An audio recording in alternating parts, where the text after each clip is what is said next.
de tomar as próprias decisões, mais autonomia dentro da empresa, descentralizando as ações.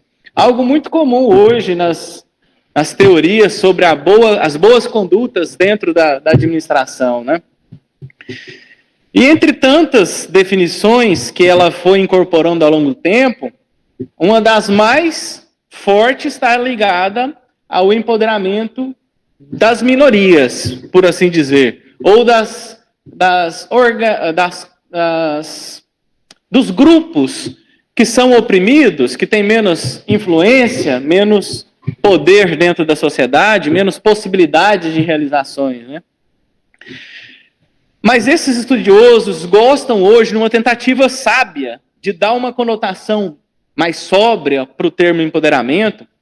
Eles tentam trazer esse entendimento como um processo de autoconsciência, de aprendizado sobre si mesmo, e uma capacidade de entender a realidade da sua volta, promovendo uma autoaceitação e aumentando a confiança do indivíduo. Este conceito que eu falei agora, que é esse conceito que os estudiosos buscam impregnar o termo, né, é um conceito agradável, né, um conceito bonito, e que realmente é algo saudável se a gente analisar por esse termo, né? Entretanto, a gente acabou de dizer há pouco que essa palavra é um neologismo. E os neologismos, eles não surgem nas academias, nos textos dos estudiosos, nas dissertações de mestrado, elas surgem realmente no uso do dia a dia. E é no uso do dia a dia que a palavra empoderamento tem o seu maior poder, a sua maior relevância. E é exatamente no uso do dia a dia, na atividade real da comunicação entre os indivíduos, que a gente começa a ver que a palavra começa a perder esse brilho que os estudiosos querem dar para ela. Muitas vezes a gente não precisa se esforçar muito para encontrar o termo empoderamento sendo utilizado como referência para o abandono afetivo da mulher que prioriza a carreira ao invés da criação e da educação dos seus filhos. Não é difícil a gente ver também o termo sendo utilizado para a conquista das pessoas negras pelo que se diz de espaços do poder entre a sociedade. O que significa esses espaços de poder?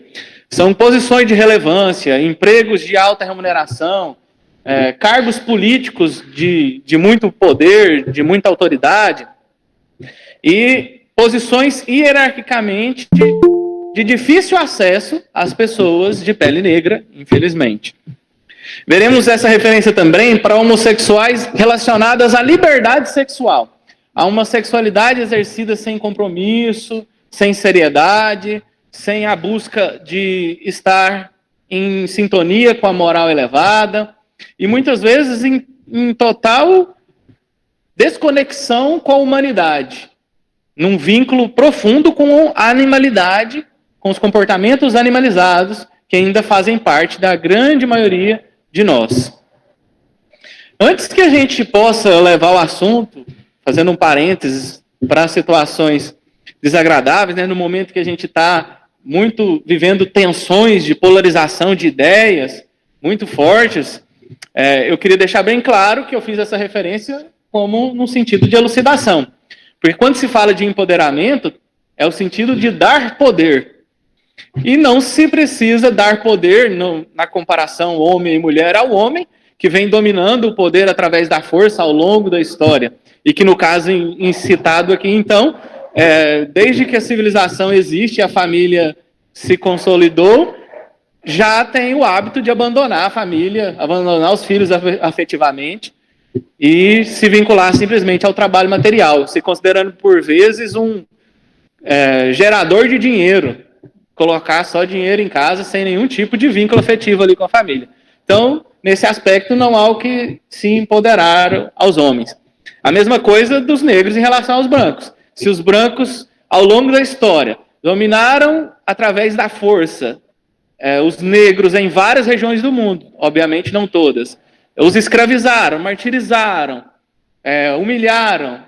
Não há o que se falar em muito, né, pelo menos em larga escala, em empoderamento dos brancos.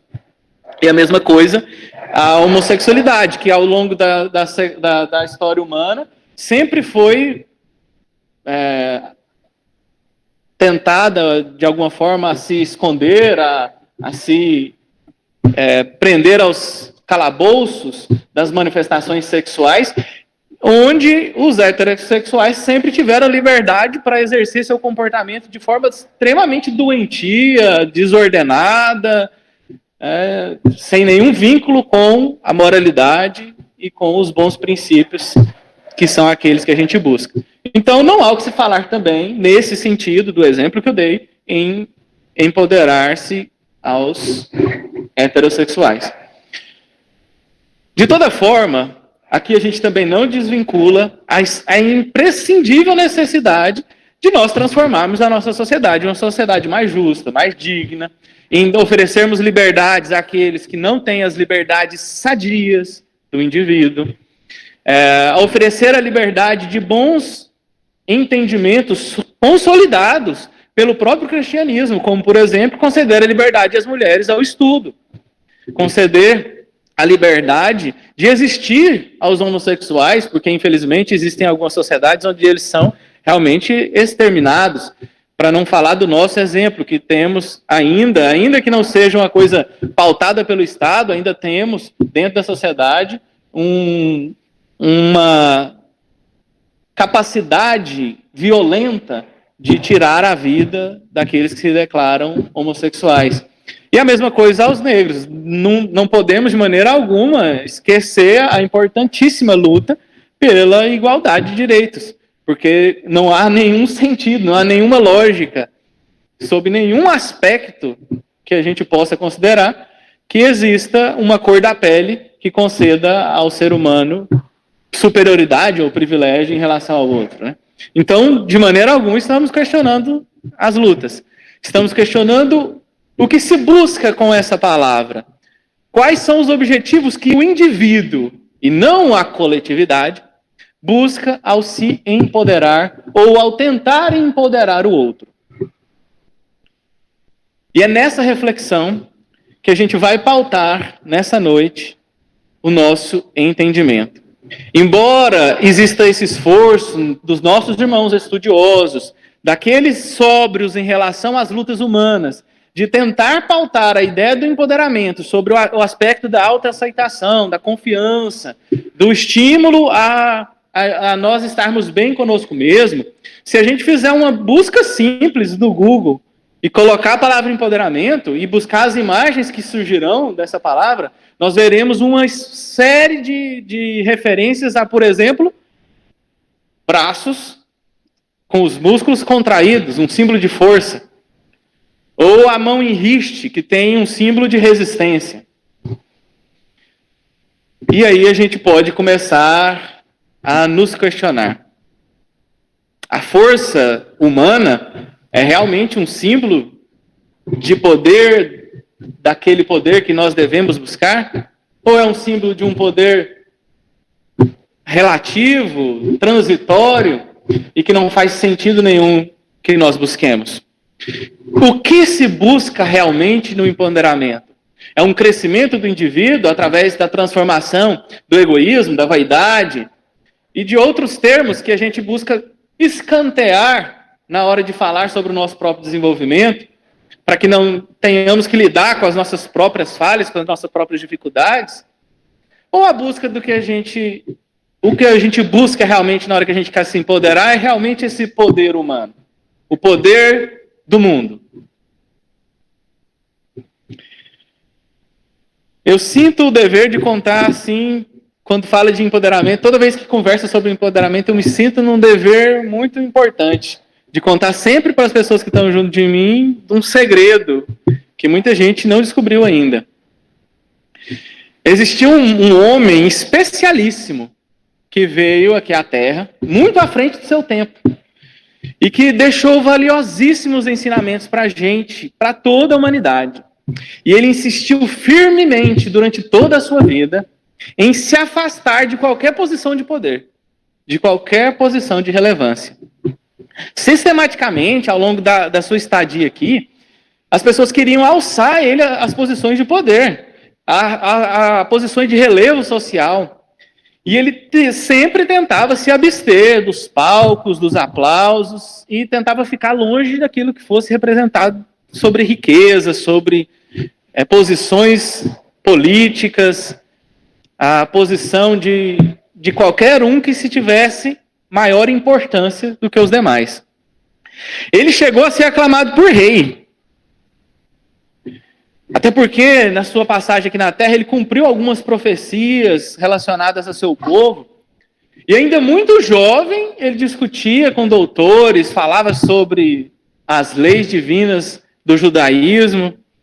E declinando de todos os tronos que ofereceram para ele, ele chegou a um momento onde foi convidado a estar junto com os homens mais sábios do seu tempo, solicitar a seu pai, que era carpinteiro, para que ele pudesse aprender o ofício da carpintaria, fugindo da possibilidade ali de se juntar àqueles que eram considerados os proeminentes, os sábios do seu tempo.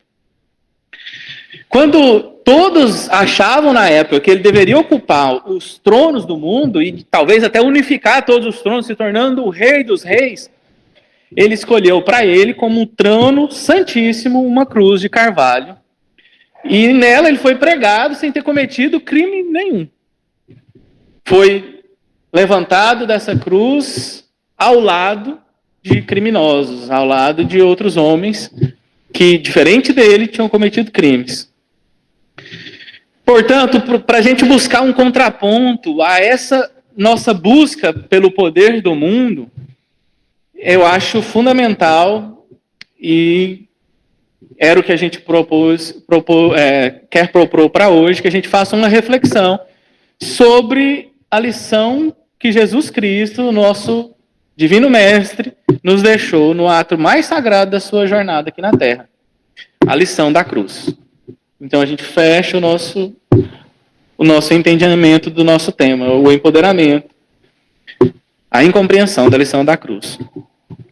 No livro Instruções Psicofônicas, que é um livro repleto de mensagens de diversos espíritos que Chico Xavier recebeu ao longo da sua caminhada, palestras, viagens, e aí ele trazia essas mensagens através da psicofonia, essas mensagens eram registradas e essas mensagens estão ali no livro.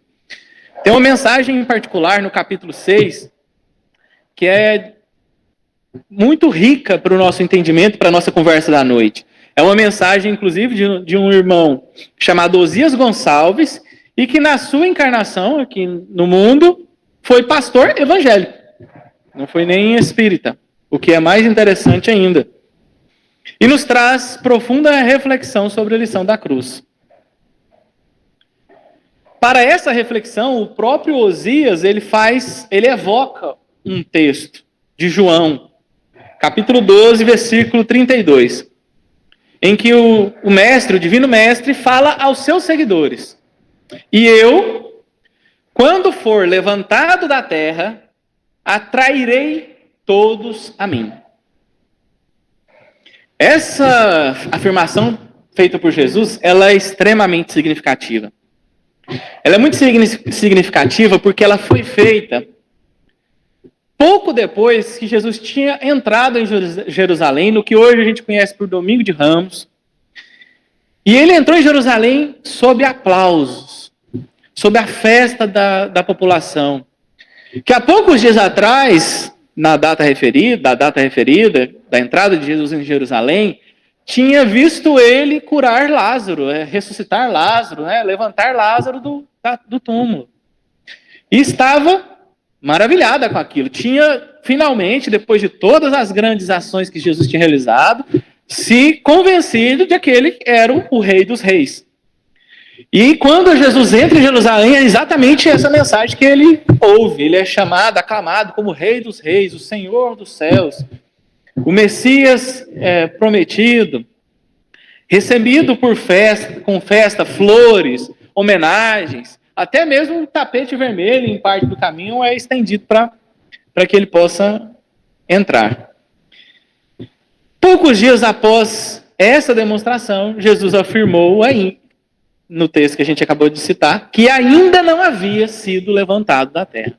Ou seja, todas as suas ações no mundo ainda eram do nível da materialidade da terra. E, portanto, não estávamos todos ainda atraídos por ele. Porque para que ele nos atraia, é preciso que ele se eleve da terra. Que ele saia da materialidade. Jesus tinha curado leprosos, lecionado as leis de Deus às multidões e aos doutores da lei. Ele havia multiplicado os pães e os peixes, alimentando a multidão faminta. Mas ele ainda não havia se levantado do mundo. Ele ainda não atraía para si a todos. Jesus tinha curado os paralíticos. Jesus tinha expulsado demônios. Tinha andado sobre as águas. Tinha acalmado a tempestade. Tinha deixado à humanidade as bem-aventuranças, lições eternas de sabedoria e de consolo. Ele tinha ainda passado pela transfiguração no Tabor. Tinha transformado a água em vinho, tinha transformado a vida de milhares de pessoas, algumas sem que ele ao menos tivesse que se aproximar delas. Outras que o tocaram na veste. Outros que estavam doentes a grandes distâncias e que Jesus o curou pela simples fé do centurião, no caso. Mas, no entanto, revela Jesus, quase ao final da sua jornada na terra, que ele ainda não havia sido erguido do mundo, erguido da terra. E que ele ainda, portanto, não estava atraindo para si a todos. Era uma referência muito clara ao seu próprio gênero de morte, porque Jesus foi crucificado junto à terra. A crucificação ocorria na horizontal. Deitado à cruz, ele foi então pregado a ela, mutilado junto à cruz, para que então somente depois de pregado ele pudesse ser erguido.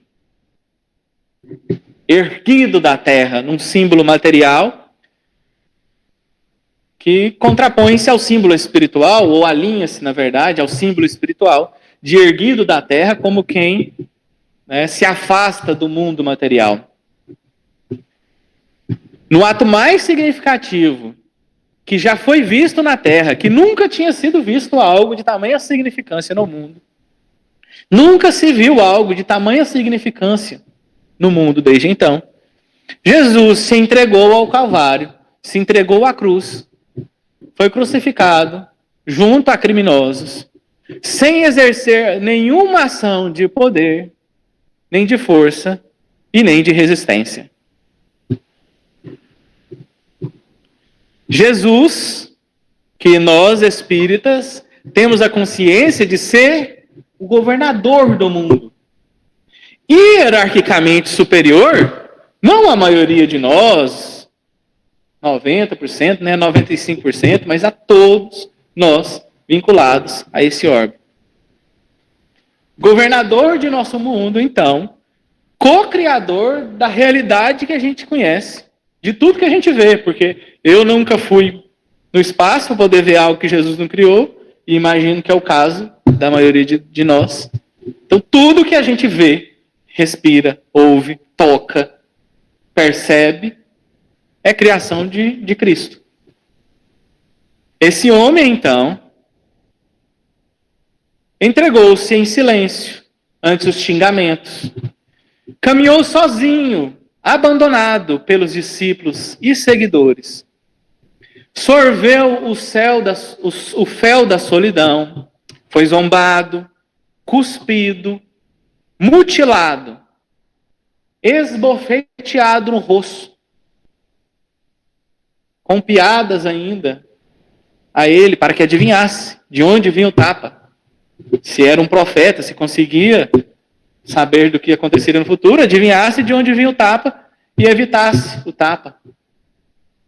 Carregou uma coroa de espinhos que objetivava humilhá-lo perante a condição de rei, a qual ele foi aclamado pelos que o receberam como com festa, né, a sua chegada em Jerusalém.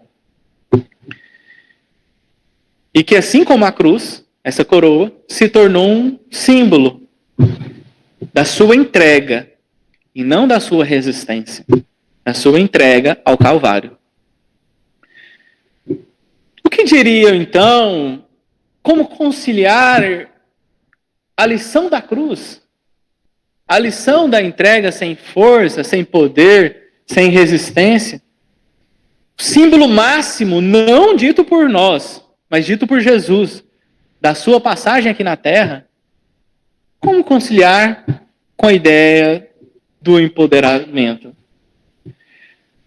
Será que no entendimento mais comum e o estabelecido, o buscado, não seria mais empoderador que Jesus, ali quando toda aquela algazarra se estabelecia para que ele fosse crucificado, ao invés de se entregar, ele não reclamasse a posição de governador da terra? Falasse assim, gente, peraí, que bagunça é essa? Vamos botar ordem na casa. Eu sou o governador desse mundo. Cada um que aqui se encontra aqui vinculado ao mundo por minha autoridade. Se eu não desejasse, não, aqui não estaria. Se for de minha vontade, a vida de que gozam se extinguiria nesse exato momento. Se eu quisesse, tudo que aqui está à nossa volta se transformaria, dando origem a uma nova realidade que vocês não compreenderiam. Se fosse de minha vontade, abandonaria o corpo, seguiria para as zonas felizes, onde resido, e deixaria todos vocês aqui na loucura que se entregam. Não seria mais empoderado que ele usasse a força que ele tinha, então, de curar todos os doentes e fizesse desaparecer o chicote da mão daquele que açoitava, que lhe dilacerava a carne, que lhe destruía o corpo?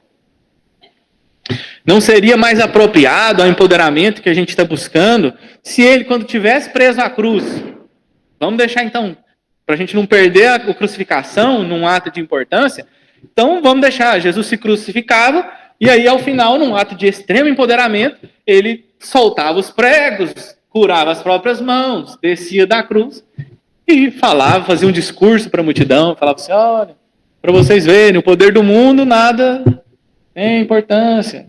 Olha só, eu sou o homem mais poderoso de todo o mundo. Não seria mais coerente com esse empoderamento que a gente tem buscado no mundo, do ponto de vista do indivíduo, e não falando das buscas, das soluções, das problemáticas, das batalhas que existem entre os grupos na sociedade, né? Entre homens e mulheres, brancos e negros, heterossexuais e homossexuais, mas falando do indivíduo, do busca do indivíduo pelo empoderamento, por esse poder, por essa força, esse fortalecimento, essa capacidade de fazer o que quer sem sentir culpa, que no fundo é realmente uma das grandes buscas do empoderamento. Mas o que fez Jesus, né, nessa situação? Ele corrigiu Pedro, quando Pedro, empoderado, saca a sua espada e corta a orelha do soldado que veio prender. Corrige Pedro, diz a ele que aquele que fere pela espada será ferido. E não só corrige Pedro. O que ele faz com o seu agressor? Ele restaura a orelha do soldado que está ali para agredi-lo, para prendê-lo. Fazia parte do grupo que ele sabia, como tudo sabe, que iria açoitá-lo, xingá-lo, humilhá-lo, cuspiriam em sua face, e ele cura do soldado. Não seria, então, uma demonstração de fraqueza de Jesus se entregar dessa forma? inerte perante os olhos dos homens, sem nenhuma reação, sem nenhuma resistência, sem condenar a atitude absurda que realizava todas aquelas pessoas, porque era uma loucura. Se a gente considerar os momentos de loucura coletiva que o mundo já teve, este sem dúvida nenhuma, é o maior de todos. Porque assim, em qualquer momento de loucura coletiva, a humanidade tomou alguma ação que fosse contrária ao bem, mas que talvez não fosse tão absurda, nessa situação não há nenhum tipo de lógica, nem nada que possa salvar dentro daquela atitude. É como se fosse uma tomada do caminho contrário ao rumo que a luz divina nos aponta. Nós humilhamos, agredimos, crucificamos aquele pelo qual nós aqui estamos. A única razão de nós existirmos. Porque pelas leis que regem o universo, nós estamos vinculados a esse planeta, e o Cristo desse planeta, criador dele, é Jesus. Sem Jesus, co-criador do planeta Terra, onde estaríamos? Quais oportunidades teríamos? Nem mesmo dá para conceber. Mas não. Sem resistência, ele ainda teve a capacidade de se humilhar a tal ponto de pedir a Deus que perdoasse aquelas pessoas. Porque elas não sabiam o que estavam realizando, não sabiam o que estavam fazendo. Então ele não cobrou das pessoas. Olha, vocês estão erradas. Vocês precisam entender o que é correto. Façam como eu faço, sejam como eu. Ele não cobrou essa atitude dos seus irmãos. Ele, na verdade, se dirigiu a Deus e falou: olha, Deus, eles não têm noção da loucura que estão realizando. Tenha misericórdia deles. Porque toda ação tem sua consequência. Essa ação terá grave consequência para a humanidade. Mas tem misericórdia. Eles não têm noção do que eles estão fazendo. Eles são como animais perdidos, loucos na sua animalidade. Nos empoderarmos do quê? Formiguinhas da criação, que nada sabemos, nada entendemos. Que poder existe em nós para que a gente se empodere, para que a gente abrace, para que a gente conserve, construa? Que poder a gente pode ter além de se empapuçar das ilusões da materialidade, as ilusões do mundo? Será que é realmente uma demonstração de poder para qualquer cristão minimamente sóbrio a contração muscular dos braços, dos músculos de um membro do nosso corpo? Para nós que somos espíritas, então, que símbolo é esse de poder ou de força que envolve o corpo material, perecível, que desaparece, reaparece, se desfaz?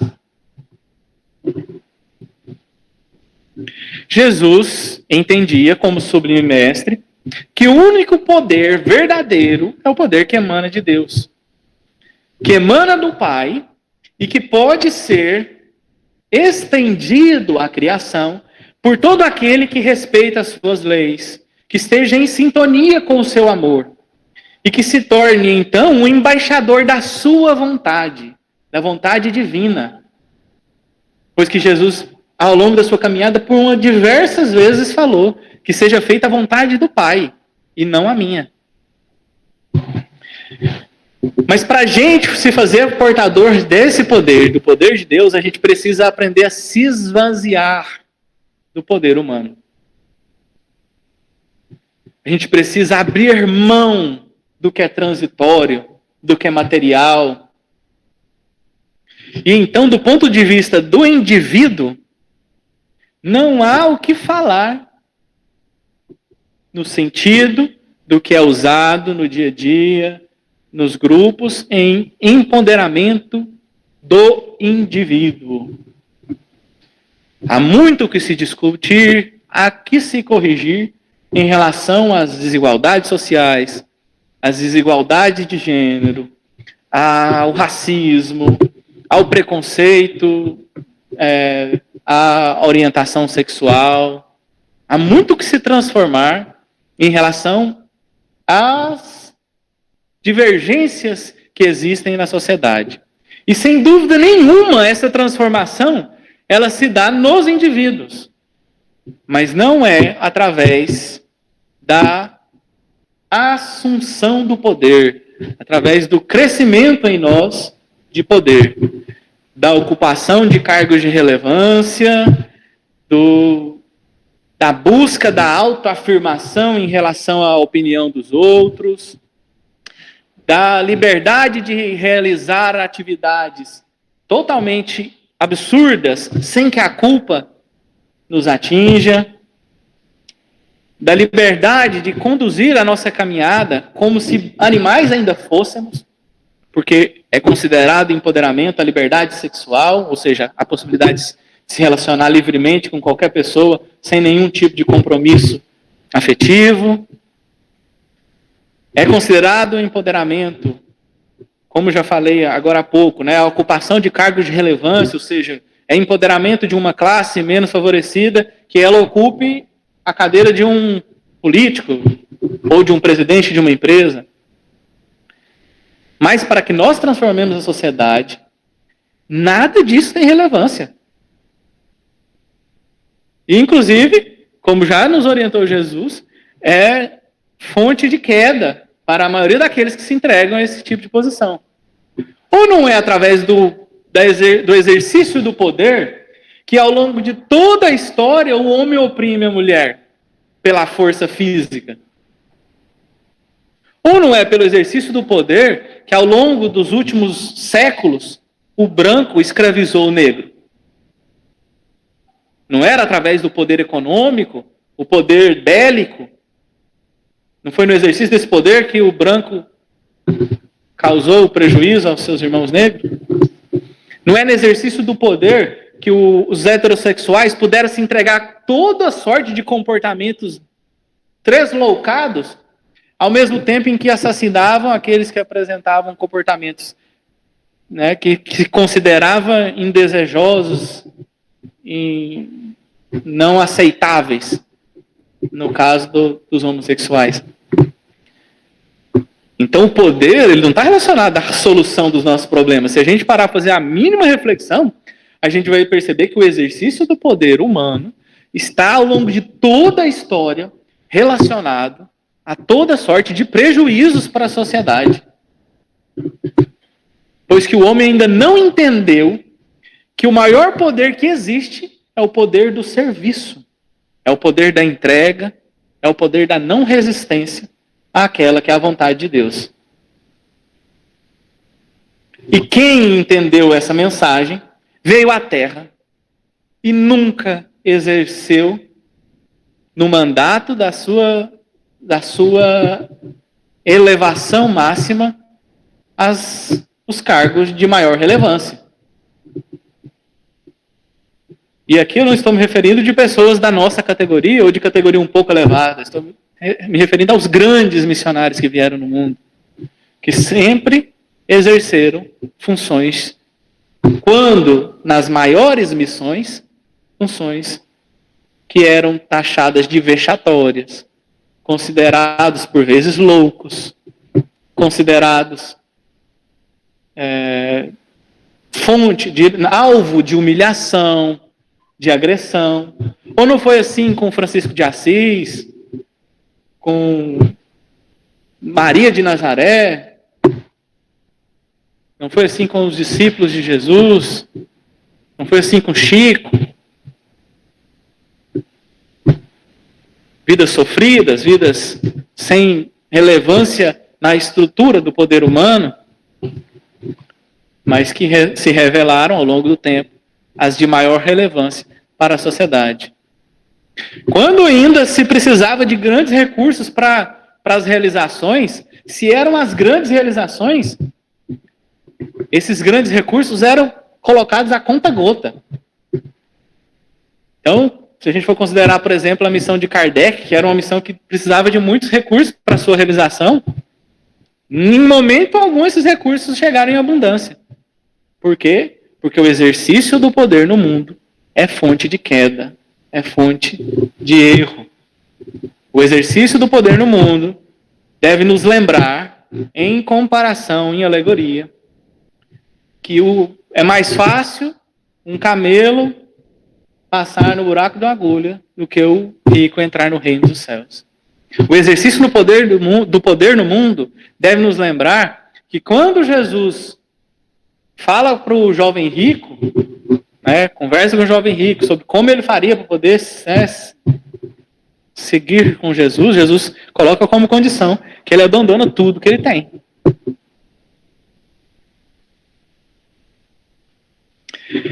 Para finalizar a nossa reflexão, Paulo, que foi um desses que exerceu o poder no mundo, e que quando se converte para o lado de Cristo, se abre mão de todo o poder do mundo, e na verdade, quando abre a sua consciência para o verdadeiro poder, que é o poder de Deus, é excomungado pelo poder do mundo.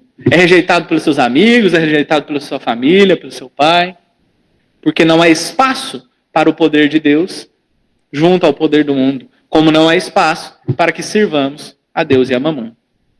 E Paulo, então, na primeira epístola aos Coríntios, capítulo 1, versículo 18, ele escreve o seguinte: porque a palavra da cruz é loucura para os que perecem. É loucura para os que perecem. Mas para nós, que temos sido salvos, é o poder de Deus. Porque a palavra da cruz é loucura para os que perecem. Mas para nós, que temos sido salvos, é o poder de Deus. Responder o mal com o bem? Perdoar 70 vezes 7? Reconciliar com aquele que nos querem o mal? Escolher a Deus e abandonar o poder do mundo, abandonar Mamon? Não revidar uma agressão para se proteger? Servir ao outro ao invés de servir a mim mesmo?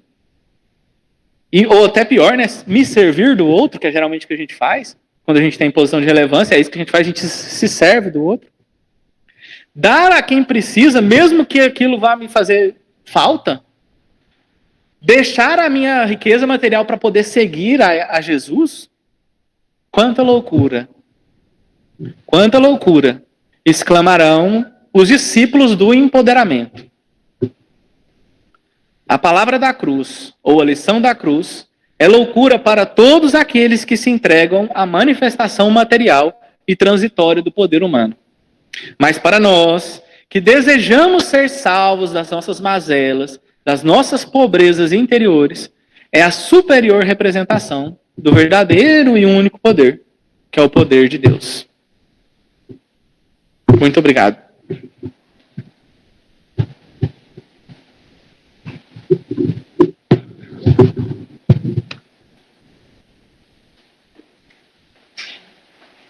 Muito obrigada, irmão, pelos esclarecimentos trazidos para nós nessa noite. Primeiro eu vou abrir para o pessoal que está aqui com a gente, se alguém tem algum comentário, alguma dúvida. Não? Claro. A Rose mandou uma mensagem aqui. Boa noite a todos. Muita gratidão, tanto pelas preces de sustento e apoio caridoso de ontem, quanto pelos profundos ensinamentos de agora, primo Cairo. Você me fez pensar que uma das lições mais claras e, ao mesmo tempo, mais incompreendidas da cruz de Jesus é que ela representa para nós um lugar de recomeço. Na cruz, Jesus mostrou para nós, entre tantas outras coisas, que por maior que sejam os sofrimentos, a sensação de derrota, por maiores que sejam as aflições que a criatura esteja enfrentando, a ponto de transparecer que não temos mais o que fazer, para onde ir ou a quem recorrermos, Jesus nos mostrou que o Pai Maior nos empoderou a todos com a bênção eterna do recomeço, seja nessa mesma vida, recomeçando do zero, seja através das infinitas reencarnações, quando o ser humano compreender. Peraí que ela está mandando o restante aqui. Quando o ser humano puder compreender. Daqui a pouquinho ela deve estar enviando o finalzinho. Agradecer as contribuições. Mais alguém tem alguma coisa a comentar aqui? Não?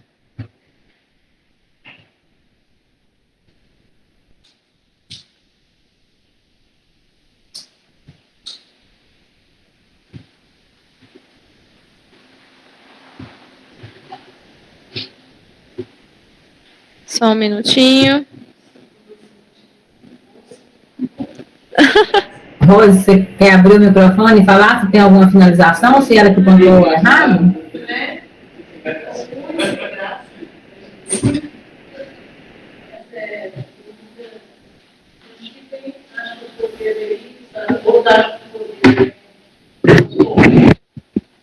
Uma artista sobressaindo muito, né? Acho que ela é empoderada, né? Quanto mais seguidores, que hoje está na moda, né? Então, mais eles têm poder, né? Então. Mas Jesus. Eu perdi foi a conexão.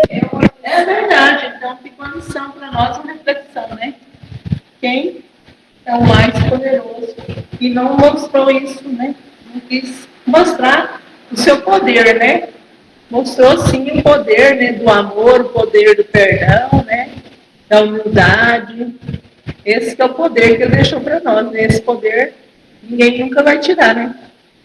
É o ensinamento de Jesus, né? É o caso da gente perguntar, quando a gente fala em empoderamento, o que é esse empoderamento para nós, espíritos, que refletimos sobre a nossa caminhada evolutiva? O que é esse empoderamento que a gente está buscando nos acrescenta em relação à nossa caminhada em direção à evolução? Sem nos enganarmos sobre a ideia de que eu estou ajudando a empoderar o outro, que é geralmente uma falácia que a gente usa para se entregar ao poder humano, ao poder do mundo. Então, nesse empoderamento que a gente busca, o que isso está trazendo para mim, na minha busca de ascensão em direção a Deus? E só para fechar aqui, o final da mensagem da Rose. Quando o ser humano compreender ao menos essa lição da cruz, todos entenderemos que já nascemos empoderados pela bênção do livre-arbítrio. Muito obrigada a todos pelas contribuições. Vamos passar agora a palavra para a Dayana, que vai falar para nós sobre o livro dos Espíritos.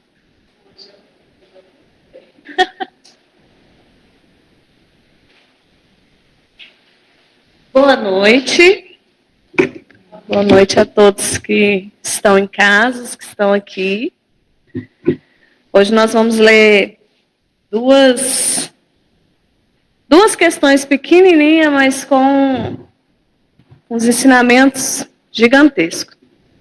Nós estamos falando lá no capítulo 11 do Livro dos Espíritos, da Lei de Justiça, de Amor e da Caridade. Caridade e amor do próximo. A questão 889 diz assim: não há homens que se veem condenados a mendigar por culpa sua? O que vocês acham? Sim. Pergunta é: a gente está condenado a ficar mendigando por culpa nossa? Respostas: sem dúvidas. Mas, se uma boa educação moral lhe houvera ensinado a prática à lei de Deus, não teriam caído nos excessos causadores da sua perdição. Disso, sobretudo, é que depende a melhoria do vosso planeta. E é tão interessante que liga justamente ao que o Caio acabou de falar. O que eu entendi foi que nosso planeta está dessa forma pela nossa ignorância, né? Pela nossa forma de agir. Há 2.000 anos atrás, o que seja quantos milhões de anos atrás aí, né? Quando a gente na nossa ignorância, a gente se equivoca, né, através de uma palavrinha que a gente quer se mostrar uma coisa que nós não somos ainda, né? E aí eu achei interessante. Eu posso ficar falando assim? Posso ir? Pode? Ah, então tá. Porque senão era só ler aqui, mas aí tá interessante que eu fui ver lá no Livro dos Espíritos, no comentário lá do Espírito Miramês, na obra Filosofia Espírita. Ele vai explicar o que é essa boa educação moral, né? O que é para nós? O que vocês acham que é para nós uma boa educação moral? Não é educação, a educação da escola, né? É uma educação, né, onde a gente vai estudar e vai se melhorar, vai se conhecer. Cara, se eu estiver falando bobeira, você vai falando aí. Não, minha filha, não é assim não, tá? Me ajuda aí. A educação, ele diz lá que a educação na vida da criatura constitui força poderosa para seu despertar. E a educação do homem, ela é um merecimento. Então, nós vamos. Mesmo que a gente tenha nascido em uma família onde não se tenha uma educação, né? O mínimo que nós tivermos referente à moralidade, né, que ficar para nós, e aqui fala mais ainda que nós temos uma evolução, cada um, nós somos indivíduos, então a gente não tem a mesma evolução que um tem, o outro não tem, então nós temos o nosso tempo, o nosso próprio desenvolvimento, e tudo que foi dado para nós, né, por menor que seja, a gente vai, aos poucos, se evoluindo. Sim? Não? Sim, Caio? Estou aqui perguntando para os universitários, tá certinho? Vamos lá. Tem algum comentário aí ou não? Posso continuar? Tem mais coisa aqui. Ó, estudei um livrão aqui para nós. Beleza. A próxima é mais interessante ainda. Amor materno e filial. 890. Será uma virtude o amor materno ou um sentimento instintivo comum aos homens e aos animais? Eu tive que ler isso aqui umas 3 vezes para me entender o que é que estava... Então, vou ler de novo. Será uma virtude o amor materno ou um sentimento instintivo comum aos homens e aos animais? Está perguntando... O cara já leu, né? Então aí você não tem... Está perguntando se o amor materno ele é igual tanto para nós, seres humanos, quanto, vamos supor assim, para os animais.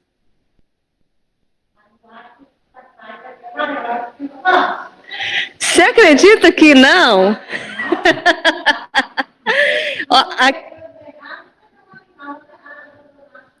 Só que o animal, ele fica até onde a criatura, onde o filhote já consegue se virar. Depois ele é entregue para a natureza. Muito bem. Eu também está estudando, né? O Livro dos Espíritos. A resposta. Posso ler? Uma e outra coisa. As duas coisas.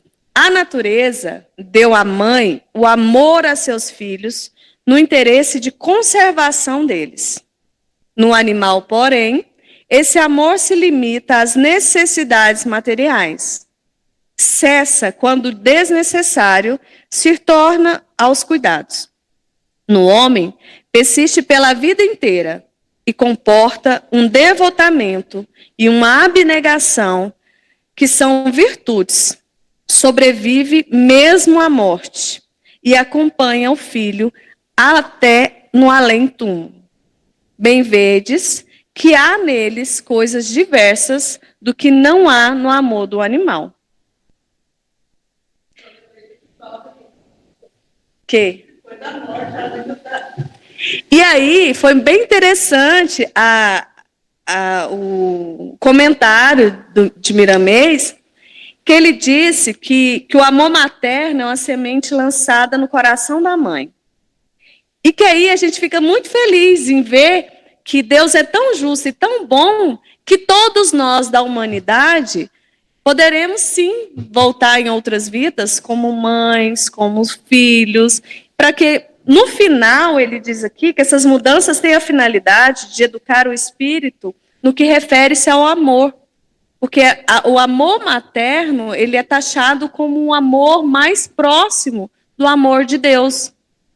Então, que a gente não se perca, como diz nossa companheira, porque esse amor, ele tem sim, a gente tem que amar sim, né? Um amor puro, um amor bonito, porém, nós precisamos deixar que os nossos filhos eles se responsabilizem pelos seus atos e, principalmente, que aprenda a viver, né? Porque nós estamos aqui, nós precisamos passar por tudo.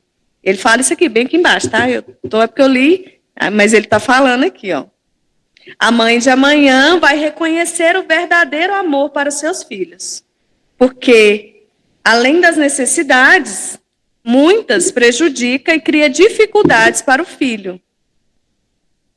É claro que é sem intenção, mas algumas prejudicam. E é isso. Obrigada.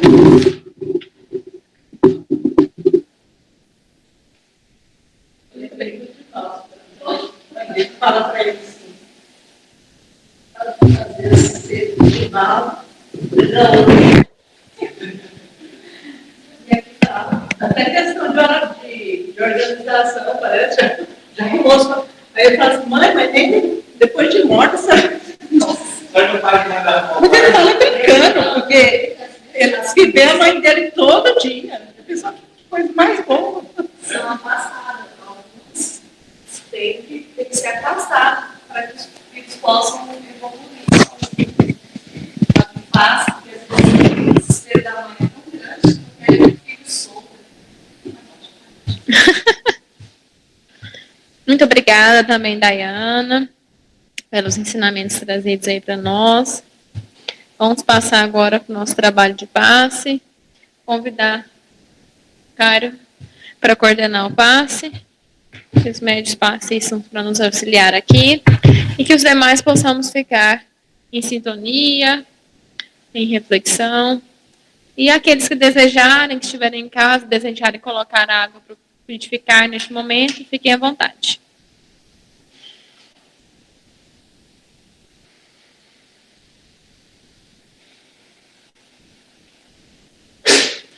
Vamos nesse momento, então, elevar os nossos corações, os nossos pensamentos,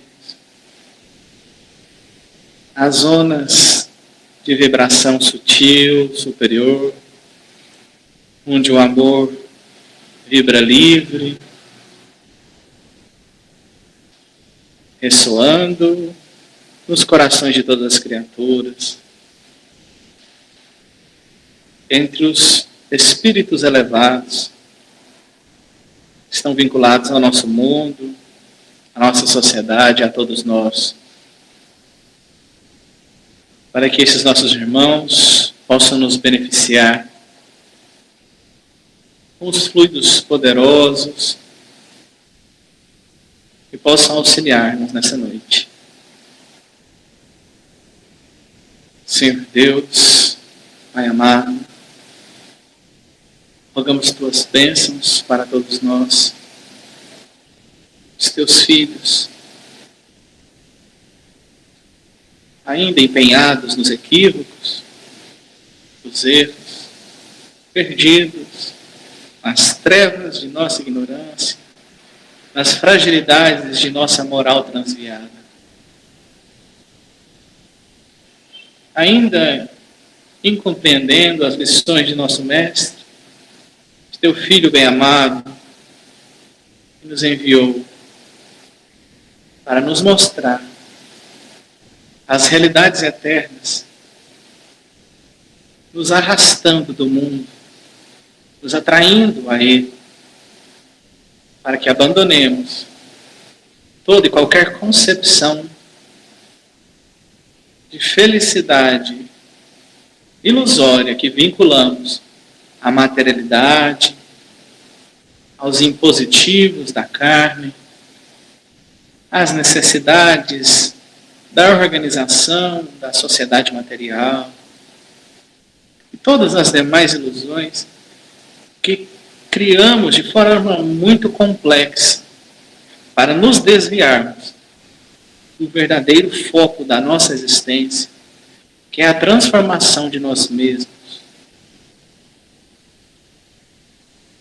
Há tanto tempo, Senhor, temos nos perdido na criação de terminologias complexas, ideias de difícil assimilação, palavras incompreensíveis e muitas vezes novas, com a única finalidade de fugirmos da verdadeira palavra, a palavra da cruz, a palavra da entrega de nosso irmão Jesus,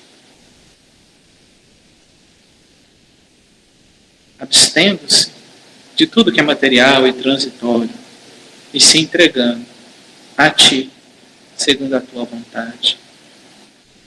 Que possamos entender esta verdade, essa realidade, que é a única chave para a nossa felicidade, para a solução das mazelas que cultivamos em sociedade, das divergências, das lutas, das diferenças e desigualdades que desrespeitam a existência de todos nós. Que nesse momento, também, em todos os lares, os nossos irmãos que buscam o auxílio da fluidoterapia possam ser auxiliados pelas emanações poderosas que os benfeitores amigos derramam sobre todos nós. E que aqueles que colocaram a água para ser magnetizada possam aurir as bênçãos que buscam para a sua saúde e de sua família. Que assim seja.